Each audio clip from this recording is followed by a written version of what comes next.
Khi suy không thể không buồn, những chuyện vui bên em có khi anh sợ ta biết. Vì anh biết khoảng cách sẽ dần giết ta theo thời gian. Giờ mất em, nó mất lại cuộc sâu.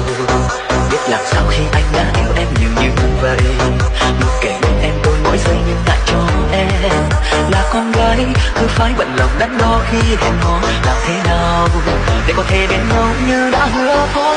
Một cái gật đầu xin cha mẹ về bên anh, để chẳng may đừng về chưa đông đã sẽ có bàn tay chở che em này. Cái gật đầu dù chẳng sang giàu nhưng chỉ cần được bên em, để sẽ chia và dù cho ai có lỗi